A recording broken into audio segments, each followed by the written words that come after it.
कोटियार सुउच्च पहाड़ पर्वत मध्य झोला से भितरे जितेबाला उपरू देखा जाए कहीं केउ तले चाष जमी रही जितेबाला चाष जमी को ओह्लाई आसू सेतिक बेले एठारे चलीथिबा विभिन्न प्रयास आखि आगू आसी जाए।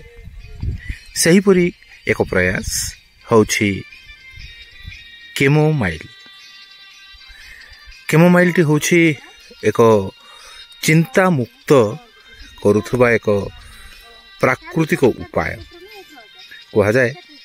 एही गछर फूल को जेतेबेले गुंड करी चाहारे पकाई दिया जाए किंबा सही भली भाबरे पानी रे बतराई पानी टिकु पिया जाए तेबे मस्तिष्क हल्का हो जाए, हल्का हो जाए मन, हल्का हो जाए जीवन।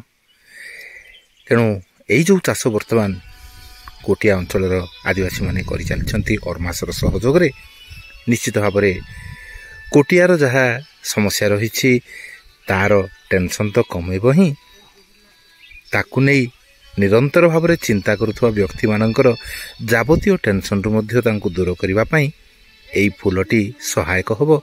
यह ही वर्तमान आशा करिसेंती समस्ते। धला धला फूल एवं एई धला फूलर चाष चली कोरापुटर ओडिशा आंध्र मध्य सीमावर्ती इलाकार कोटिया गाँव तलवर्ती अंचल तले जो चाष जमी गुड़िक देखा जाउछि से जमी गुड़िक वर्तमान प्राय 2 एकर जगार यही चाष करा जाउछि।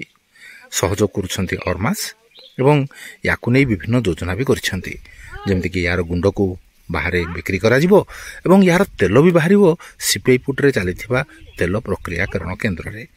तेबे आमे आशा करिबा यह निश्चित भाव में समस्त एक नूतन आनंद आनीदेव, नूतन जीवन देदेव एवं नूतन आशा सृष्टि करिवो किछि उन्नत धरणर जीवन बिताइबा। आर्थिक भाव में से सहयोग पाइबे एवं स्वावलंबी हेबा सह अन्य माननकु सहयोग करिवे। रहउछु तेबे कोटियार पाददेशरु सीएच शांताकार, रेडियो कोरापुट। नमस्कार।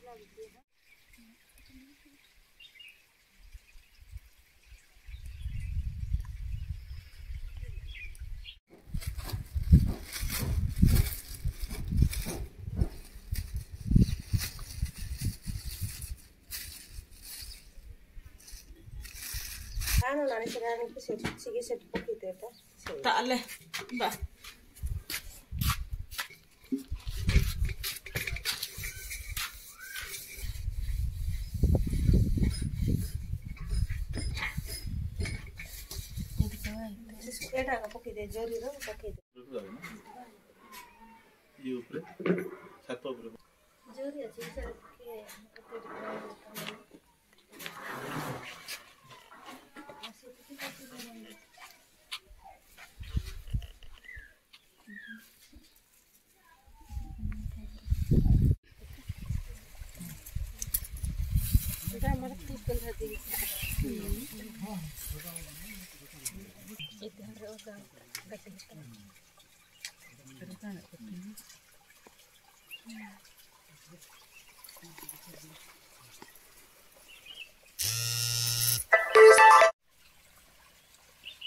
Anita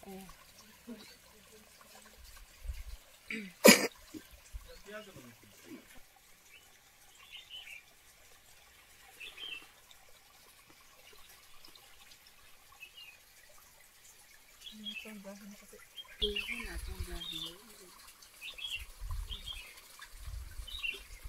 kasih.